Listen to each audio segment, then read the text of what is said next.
Lake Dallas Cheer would like to welcome you to Falcon Football Weekly! Center snapping, here we go, shot drill. Ready, set, go!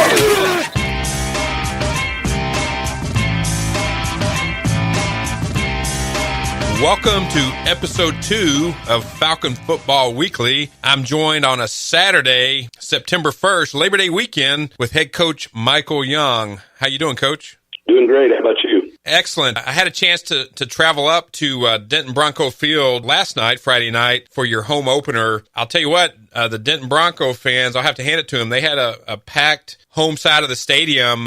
You brought strong contingent with you. The Lake Dallas Falcon fans travel well, and everything was aligning for a big showdown. You know, they got you last 2 years in a row, so it was redemption time for Lake Dallas, and you came away with a victory. Can you talk us through a little bit about the pregame, the excitement, the adrenaline from your ball club? Well, first games are always really exciting for everybody. I appreciate the fans that came out. I know they were awful hot the first quarter. I know my wife had talked about it. The sun was on that visitor side and cooked pretty good the first quarter of the game. It's always really exciting the first game, whether it's home or away, and there was a great atmosphere. I kind of like that stadium. You know, it's built there in the neighborhood behind the school, and it's a nice place to play. Yeah, they're doing a lot of work up there, some construction, so they had some of the streets blocked off, so people were parking in side streets, and I walked up there, and it was packed. Like I said, electric. Denton Broncos, you come down early, and they stuff you on the goal line, and they're like, man, they've got the momentum going, and then they turn around and fumble right back to you early on in the game. Boy, from there, you punch it in and take an early lead. Yeah, they had a bad snap on a punt on their first possession. We got great field position, and then, they had another fumble. We got off to a quick start, and that's what you like to do on the road. It kind of helps quiet down the crowd, the home crowd, and kind of the excitement they have. And I think that was a big part of our success, getting out to a big lead on some special teams plays and good defense. Like I mentioned, you open up the last 2 seasons with Denton Broncos, and they come up with the victories. Did you have any bulletin board material, any articles from the previous seasons to fire up your guys? Yeah, we don't have to say a whole lot about that to our kids. Our kids all know their kids really well. A bunch of them are friends and hang out, so they've had to listen to this for a year, so we didn't have to do a whole lot of talking to make that any bigger issue than it already was. Yeah, with social media, that they're all on, the Twitter, the Instagram, and, I'm personally not on Snapchat, but I'm sure Snapchat messages going back and forth. I do have to ask you, Coach, do you have a personal Snapchat account? No. Any of the coaches on your staff have them to just monitor what the kids are doing? No, I don't think very many of us have any of that stuff. I couldn't even tell you how to even get started in something like that. That's probably a smart move. Yeah, I don't do Snapchat either. It gets a little crazy, all the different tools. It seems like there's new ones being created all the time, but it's a great way to communicate. And like you mentioned, the Denton Bronco players and your Lake Dallas players are probably going a little back and forth on some of those social media channels, probably before game week, and then I'm sure post game as well. Oh yeah, they do. We talk to our kids as much as we can about it to make sure that they're staying humble and make sure they don't get over the top with that stuff. Well, hey, before we get too much detailed into the game, I do want to talk to our listeners a little bit. I think a lot of people are curious, game day, especially opening day, Friday Night Lights. If you could take our listeners through the chronological order of game day. Just take us through yesterday, kind of how the day went, the schedule, when the team leaves, heads up to Bronco Field, post-game, and then, Saturday mornings as well. Well, we start out our Friday mornings or game day mornings at 7:30. We have a breakfast together, all of us, and usually have somebody that will come and speak to the team and do a little motivational speaking. We had Bruce Waller, our former voice of the Falcons on our radio broadcast, was there yesterday morning, and a great speaker, and good to see Bruce. And he got the kids going early in the morning at 7:30, and then we come over for first period athletics. We get our bags packed. We have some films. We meet with them, and then they all go to class like most all of our coaches do. And we're in class all day long until we get out at 3:35. We come back. We have another meal together. They're in the hallway of the locker room and pack up our stuff. I think we left at 4:30 to get over there. It's not very far away, but it takes a while on Friday traffic. I think it took us about 45 minutes in a hot bus. Yeah, lots of traffic. Yeah, lots of traffic over there. Yeah, it's hard to get over there. And then we do walk the field, we get taped, and we kick off at 7 o'clock. We got that game, took a while. We didn't get home back here till about 11. We gave the kids off this morning because of the holiday weekend. They have to come in on Monday during the holiday, so we let them off this morning, but they would usually show up here at 9, treatment at 8, and we did have some come in for treatment today with the trainers at 8, but we watch film, we lift, meet with them a little bit, and they usually get out of here about 10:30 or 11. And the coaches usually spend the rest of the afternoon watching film, and then we come back on Saturday or Sunday morning and do some more film, game planning on them to get finished up ready for Monday's practice. So for you listeners that are thinking about pursuing a career in coaching, Coach Young can attest, a lot of long hours. Here it is Labor Day weekend, and you guys are putting a lot of time in over the weekend. Are you going to personally be able to take some time off Sunday at all, Coach? Or are you going to be up there breaking down film for next week?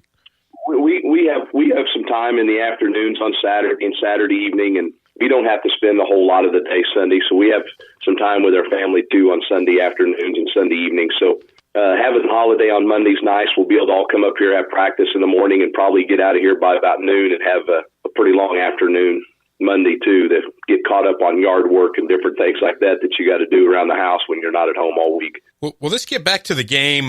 We talked last week about your senior leadership and quarterback Ryan Depperschmidt. He really, I wouldn't say carry the team because, you have a lot of talented players on the team, but he accounts for 291 total yards, 228 yards passing, 63 yards on the ground, 1 touchdown in the air and 3 on the ground. I mean, is there any more that Ryan Depperschmidt could do for your team? Well, he had a great game last night, and that's what we need him to do. Quarterback play is awful important in today's football. You're not going to be good without good quarterback play. And he had a good night, but Ryan is he's a grinder like us. I know that he's going to watch the film. We're going to watch it together, and he's going to work to do things better and get better each week. That's what we have to do as a team. And there's always things, no matter how good the game is or how the outcome is, there's always stuff that you can find that you can work on and get better. And but that's a good start for him and our team, because the better start you get, you don't have quite as much stuff you have to worry about fixing, just some things to get better, and that's what we'll do with him and the rest of the team. You're very efficient through the air, 20 pass attempts. He completes 15. Kylie Smith had 1 completion for 40 yards, and but then you distribute the ball with several different runners. IK carried the ball 8 times for 55 yards, scoring 1 touchdown as well with a long run of 16 yards. You talked about the importance of him in your backfield last week. What can you share about IK's performance? He did a great job running the ball. I thought that was a real key for us the second half. It's really hot. It's hard on defenses. I think when we kind of got them tired the second half, that's when he really took over and grinded the clock down and moved the chains. And that's an important part of our offense, is him run the ball between the tackles. And he did a good job of blocking too for some of our outside running plays and for some of our other guys. So yeah, he had a great first night, and he's just going to get better and better. You also had Kylie Smith with 5 carries, 38 yards. So you kept the Bronco defense a little off balance with your running attack as well as Depperschmidt's passing attack. Was that part of the game plan? Yeah, I think the more guys you can get involved in the running game, the better. And we like the balance of, when you can run for about as many yards as you throw for in our offense, that's when we're going to be really, at our best. We're going to have offensive coordinator Coach Males on here just a little bit, so we'll talk a little bit more about the offense. But switch gears, if you could talk about the defensive side of the ball. Yeah, they had a really good night. We gave up a couple big plays. That quarterback, Kenny, is really good. He's really dangerous when he's scrambling around and making plays, but I thought we did really good against the run last night. They have a good running back, and we did a really good job against him. I think they had, as a team, 20-something yards rushing, so that's really good. There's some things that we can get better in the secondary on when the quarterback's scrambling, but they have some good skill kids too. So a lot of that is sometimes you just can't help a good quarterback and a good receiver make a good throw and catch. But I thought defensively we played well, and really we gave up 14 points. They had one of their touchdowns on a kickoff return, and another one was real late with a lot of our second team defensive guys in. So that's a good night just to give up 14 points to an offense as good as theirs. Yeah, you're talking about junior Landry Kenny. He comes in very talented, and like you mentioned, you shore up some things next week on the scrambling quarterback, but your defense did a great job containing him, and he just had one touchdown on the night. Well, hey, this also talk about, you brought him up last week, Coach, Brandon Ingle, a big threat through the air last season as a sophomore, comes in this season, a highly touted junior, 7 catches, 136 yards. He does catch a 42-yard touchdown pass. I saw him early in the game it wasn't high step, it was literally like a high jump over the defense of the Denton Broncos right there at the goal line. Did that make you guys cringe a little bit when he sacrificed his body like that? Yeah, he does that from time to time. He likes to hurdle people. They see those highlights on ESPN, but yeah, we'd rather him stay down and make sure he stays healthy. He's important for us for the rest of the year. Well, hey, I know we've got a special guest here with us this holiday weekend, offensive coordinator, Coach Jeremy Males. Could you bring him on for just a minute? Yeah, he's right here. Got me? How you doing, Coach? I'm doing well. Well, hey, we're talking a lot of offense, 46 points, well-balanced distribution of the ball. Coach Young has been sharing with our audience all the good things that are going on. Can you take us a step back and talk to the audience a little bit about the off-season preparation and the unified teamwork with your offensive line, everybody involved with your offensive line coach, and how all this came together? Sure. Yeah, and I think it's a few things. First of all, having as many kids as we have back on offense, a lot of the stuff that we normally have to do as coaches with regards to motivation and developing the leadership qualities, things like that, those were already in place, because those kids had already done it the year prior. So we had that going for us. I think our offensive staff does a really good job of knowing who they're coaching and how they can reach them best. And then, like you said, probably one of the biggest things was hiring Coach Leftwich to take over the offensive line. He spends a ton of time with those guys, and I think the work that they put in starting when he started working with them in the spring all the way up through the fall, I think that was pretty evident watching that versus, how we performed last year. So. Yeah, just looking here at the stat sheet, I'm not putting a fine-tuned pencil to this, but it looks like a lot of your average carries were 5, 6, 7 yards a carry. So you just mentioned Coach Spencer Leftwich. They're doing some good things up front to create some seams there for your running backs and your quarterback, Ryan Depperschmidt. Yeah, they are. And that's we've, in the past, had skill kids, and it always seems like we're just maybe a couple linemen short with regards to how we're playing right now. Those kids are offensive line's a lot about discipline and taking the right steps at the right time and knowing what's going on pre-snap. And I think, like I said earlier, we're ahead of the curve there right now, maybe versus where we normally would be. Last week we had a chance to get a little preseason insight from Coach Young. We talked about some of your big guys up front: Brandon Machuca, Cooper Irwin, center Kellen Culberson, and Tyler Kay.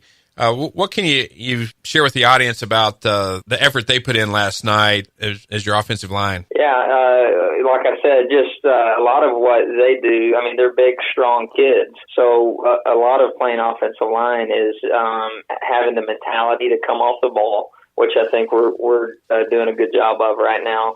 And then just knowing, because it's so technical with regards to what kind of technique the guy across from you is playing, what kind of step they're going to take. I think with regards to that, they've always, we have good, hardworking kids, so we've always had offensive linemen that are going to put the work in the off season and are going to play hard. But I think we're ahead of the curve again at pre-snap, knowing what we're going to do. And Coach, during the game, what type of in-game decisions do you make when you bring the offensive line and the quarterback off the field? In the first half, did you make any changes, or did you just wait till halftime to make those in-game decisions? It's a little bit of both because we our offense is a little bit of a hybrid offense, a little weird. The way our run game fits with our passing game. So sometimes we see some stuff from people to stop the, Ryan's good at running option plays, things like that. So sometimes we see stuff like last night, they jumped into a different front than what we had prepared for and then what they had run to start the game. And so we had a series there where we had probably 3 negative plays in a row because they jumped into that front, come off to the sideline, and then we made in game very basic adjustments, with regards to